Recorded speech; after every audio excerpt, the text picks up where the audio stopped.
Hello, you are on Initiative Africa. My name is Asha. Welcome to our weekly magazine featuring Africa on the move through smart innovations and initiatives that work. On our show today, an amazing young woman who has chosen Africa 13 years ago and who is moving mountains with simple and sharp action. Sophie Touvenel has dedicated more than a decade working to help young Africans, especially young girls. The idea is to sensitize them about the fact that they have all the potential to succeed in becoming what they want to be. They have the potential to shape their country, their nation, and on a larger scale, Africa. According to the WHO, in sub-Saharan Africa, 60 to 80% of the population embrace traditional medicine as the first resort in case of illness. Cooperation initiatives between scientific and traditional medicine are multiplying. I treat headaches, malaria and rheumatism and cast out evil spirits. 2024 is the deadline for Rwanda to provide safe drinking water to all, including remote and areas that are quite hard to access. Now that the water is available nearby, I come back from school and I do my homework. I no longer have to go a long way to fetch water. A recent study published last September during the 17th edition of the African Day of Traditional Medicine confirms the importance of this medicine in sub-Saharan Africa. Traditional medicine remains the first resort for 60 to 80% of the population in case of illness in Niger, and the World Health Organization even today recommends cooperation between scientific medicine and traditional therapists formerly considered as imposters. A report in Mali and Ethiopia by our correspondent Aurélie Turc. 64-year-old Amadou Timbine has been walking the same path and performing the same rituals for over 40 years, gathering leaves and bark from plants to make medicine. When not working as a traditional healer, he spent his time laboring in the fields for food.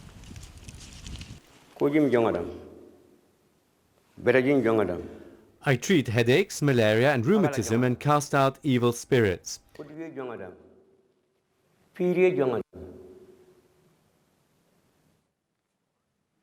When the patient comes, I ask him questions and use his answers to diagnose his illness. He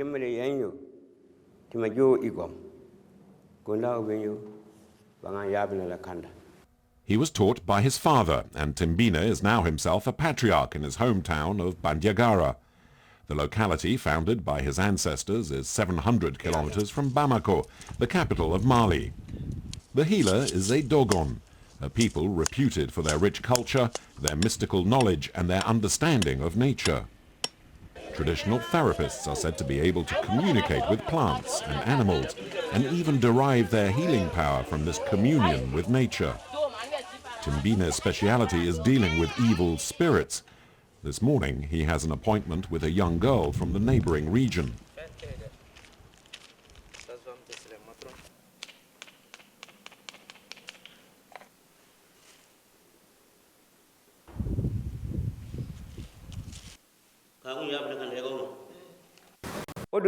She has pains in her stomach and is possessed by evil spirits. In Bandiagara there are many other therapists like Amadou Timbine. The town also has the highest concentration of associations in the country. Hence the decision of the Malian government to establish the Regional Center for Traditional Medicine in 1986 with support from Italy. The center provides a framework and training for practitioners and helps them assimilate the conventional healthcare system. Traditional medicine has its own place in Malian society. Before going to a doctor, people will always consult a traditional healer first. Traditionally, there is no fee. You pay what you can depending on the treatment. Often the patient doesn't pay, but the traditional therapist is carrying on a profession passed from father to son. So there is no fixed fee and patients are satisfied.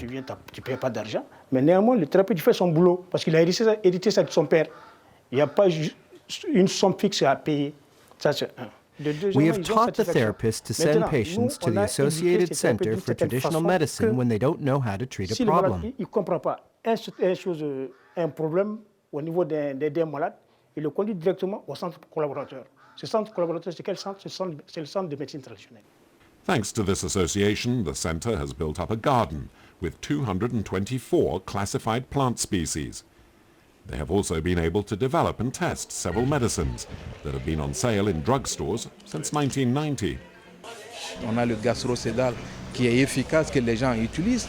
On a le Malarial 5 qui est aussi contre le paludisme qui a été déjà exploité. We have Gastrocédal, which is effective, and people use that a lot. We also have Malarial 5, an anti-malaria drug. Then there is Dicenteral for amoebic dysentery and diarrhea, Belembo syrup for non-infectious coughs. Une pommade qu'on appelle la Sorospermine qui est contre les dermatoses, les eczémas. Although some regret the delay introducing new medicines, the long-awaited collaboration between traditional and conventional medicine is proving effective. In the centre, we caught up with Timbine, submitting 2 new medicines for laboratory tests. I came to present 2 products, cures for stomachache and swelling. I leave the products with the agents at the centre who use them on patients to see how effective they are. If they're satisfied with the results, I can continue using them on my patients.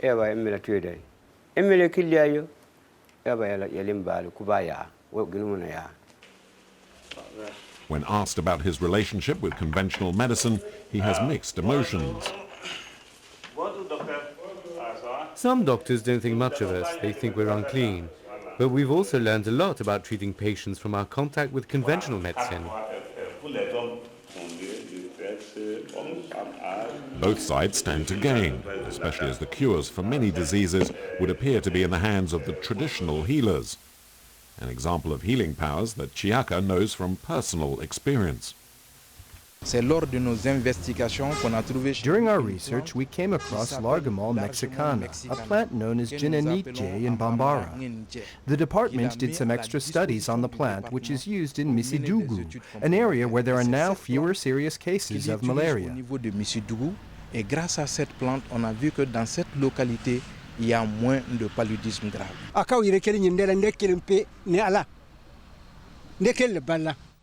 I'm the only one of my father's children to have survived. All my brothers died of malaria. One day my father came across this plant and treated me with it, which is why I survived. My father taught me how to use it, and when he died, I started treating children myself.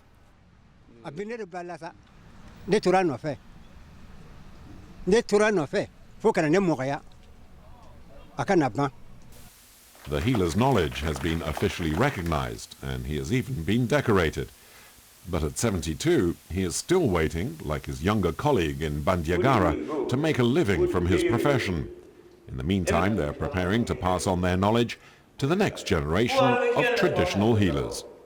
Our guest this week is a young woman who might surprise you. During more than a decade, Sophie Thouvenel has been traveling all around Benin to help children, girls, and empower women by training them so that they can take control of their destiny with her association Hirondelle de l'Avenir. The goal? Boost and inspire African youth based on the saying, don't wait for divine intervention and start helping yourself. François Baudry met her right before another similar mission in Zambia. Hello, Sophie Thouvenel. Bonjour. Thank you for joining us on our show, Initiative Africa. We'll of course talk about you and your commitment in Africa, but we'd also like to know more about the other Sophie, the one working in the fashion industry. So let's start with what you are currently doing in Africa with your Association Hirondelle de l'Avenir. Also, tell us, why are you going to Zambia tomorrow? What are you going to do there, when usually your actions are mainly focused in Cotonou, in Benin? En fait, j'ai été choisie par la lauréate. In fact, I was spotted by the Zambian laureate of Businesswomen in Africa, an annual economic summit in Marrakech last June. Je l'ai rencontrée au mois de juin à Marrakech. Et elle a développé une... She has developed an online mobile payment platform, and she wanted to involve me to lead the project related to the empowerment of 600 women by giving them access to microcredits through this platform and help them grow their own business. De manière à ce qu'elles puissent développer leur propre business. What's going to happen in concrete terms? How are you involved involved with this women's network? So concretely, I visit her startup called Mangui, which has already received several prizes. Then I guess I will meet the women she has selected and discuss about all that. We'll also see how we can set up this kind of partnership to eventually export it to Benin, for example. Why Zambia? It was a great opportunity with this young woman. In fact, I met them in Ouida last June. They were 54 laureates from 54 African countries, and we bonded during the event. Let's get back to how it started in Africa. 13 years ago, you landed in Benin and decided to create an association for underprivileged children. How did it happen? En fait, je suis partie en mission humanitaire. I went on a humanitarian mission on my own, and from the moment the plane landed on the ground, I felt great, and that was a good start. At that time, I was a student in environmental sciences, so I used to audit several associations in relation to the environment. There was one that seemed more credible than others, and I started some environmental projects when I came back to France. I started piloting remote projects and returned after graduating. I told myself that I wished to continue this adventure, so I left for Benin. Then, by spending a lot of time with the children and see the lack of schools for girls especially, I told myself that I should do something to improve access to education, and that's how the children's sponsorship in Benin started. 13 years later, where do you stand? Well, 13 years later, we have 500 children who are sponsored throughout the country, who have children who have grown up, and also provide access to professionalization through training, scholarships, and we also conduct skills and personality assessments, and also question them about their values to make sure that they are aligned with what really matters to them. We created Les Hirondelles Scholarship and provide them with the relevant tools to become who they want to be. We have created multimedia coding centers, training farms. We are really trying to change the paradigm with what we've set up so far in Benin so that they can be fully autonomous. We see the proliferation of NGOs involved in the field in Africa, often launched by foreigners. But in the end, isn't it up to Africans to empower themselves? Exactly. So our goal is not to spoon-feed them. It's about economic aid. So the idea is to sensitize them about the fact that they have all the potential to succeed in becoming what they want to be. They have the potential to shape their country, their nation, and on a larger scale, Africa, but also internationally. Welcome back on Initiative Africa. After 25 years of painful history, Rwanda continues to expand at a cruising speed. It will very soon become the first African country where 100% of citizens have access to fresh running water. The access rate is currently 85% at the national level. In these isolated, mountainous northern regions, access to water has made considerable progress in the areas of health, education and women's empowerment. Report by Lorraine Rimondi.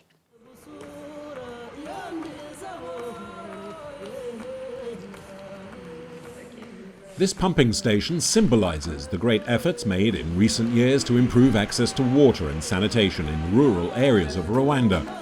It's located in a virtually inaccessible mountainous area and was completed in July 2013. The African Development Bank financed more than 60% of the project. Today, the station provides water to nearly 50,000 people in dozens of villages in the region.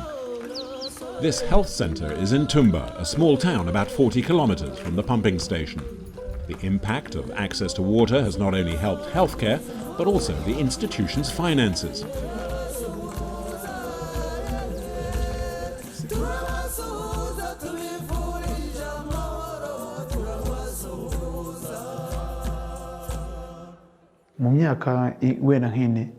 In 2010, diseases related to water were the second most common of all those we treated here at the health center.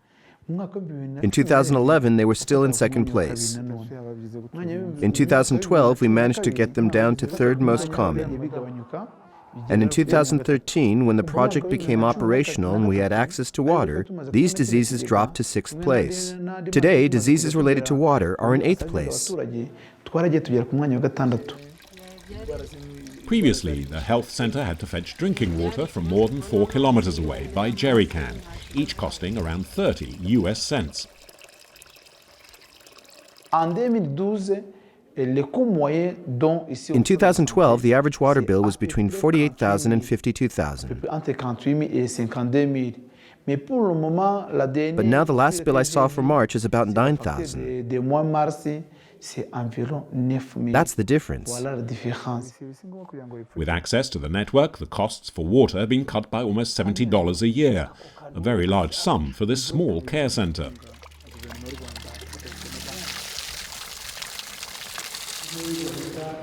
If the construction of infrastructure is the most visible part of the project, other aspects may be less spectacular but equally important: education and awareness.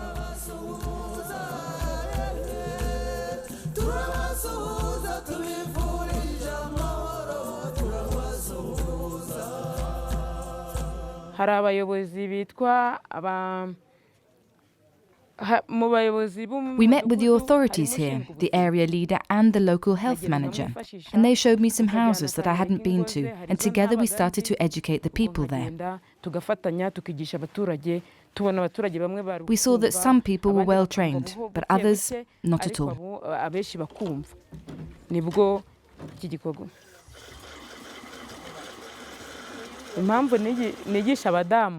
We talk mainly with the women because their activities are at home and they look after the children. It's easier to address them rather than the men because they understand the hygiene issues we're talking about better. They're more implicated as they protect the family, especially the children.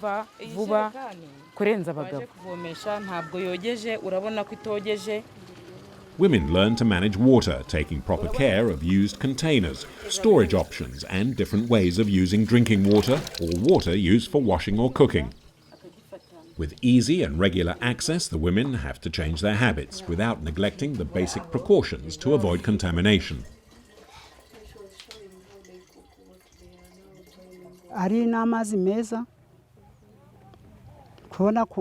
We tell them how to wash with clean water their bodies and hands for good hygiene. We explain how to wash their clothes and how to use the toilet and clean it. How to wash hands after using the toilet, and also the use of soap and the water pump. Toilets must be kept closed and cleaned every time. Some 250 educators crisscross the area served by the pumping station, visiting more than 500 houses and 100 schools. The training is about how best to wash their hands and the management of latrines. The girls are the first to benefit from these methods. In the past, the lack of hygiene and fear of catching diseases made them avoid school. Not to mention, the daily water chores tended to happen during class.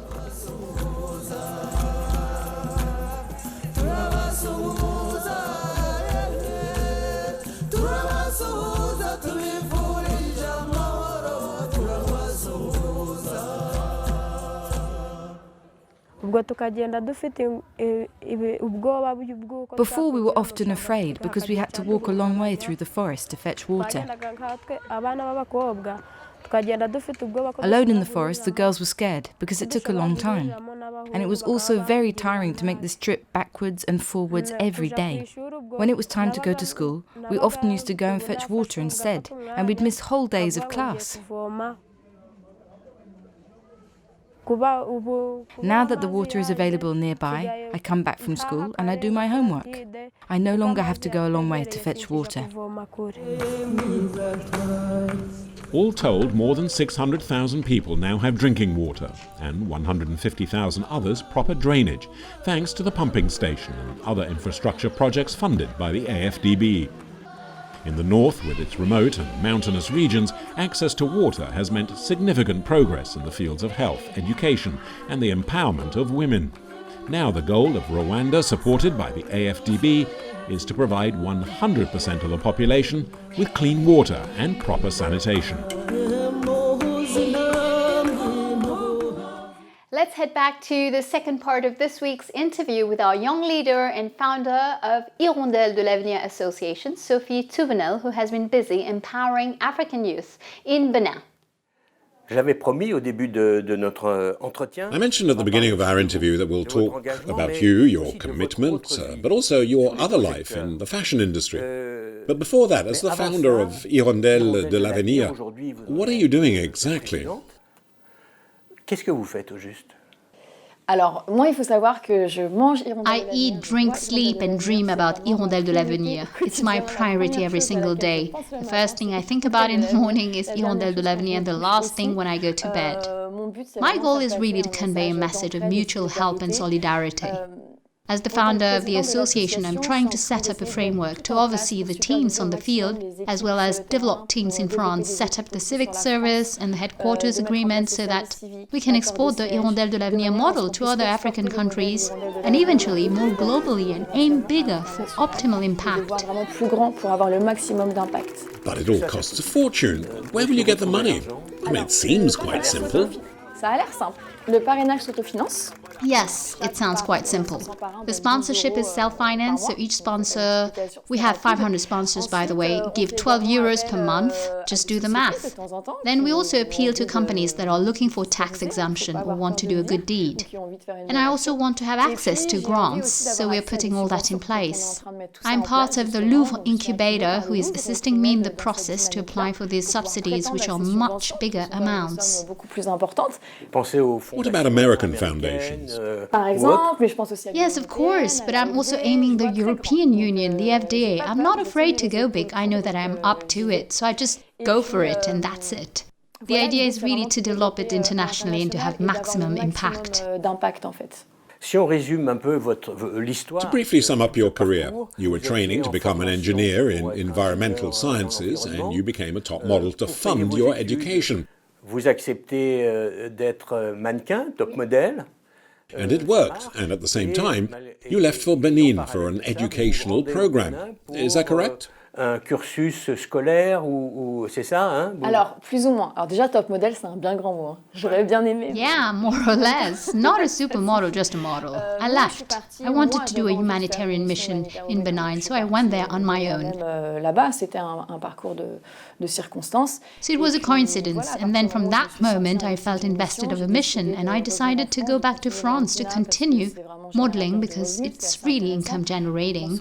It allowed me to build, let's say, the financial foundations and hence devote my time and money to lead my passion, in other words, my work in Africa. Que sont les actions que je mène en Afrique aujourd'hui, tout simplement? Because the world of fashion and the underprivileged children of Africa. There's a huge gap.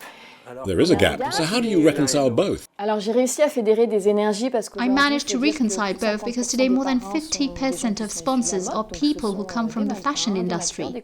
So they are models, makeup artists, hairdressers, or even clients. And it's true that I try to talk about my work in Africa as much as I can, as we never know what can happen. And all the network that I've built till today comes mainly from the fashion network. Prendre à ce niveau-là. And does it work?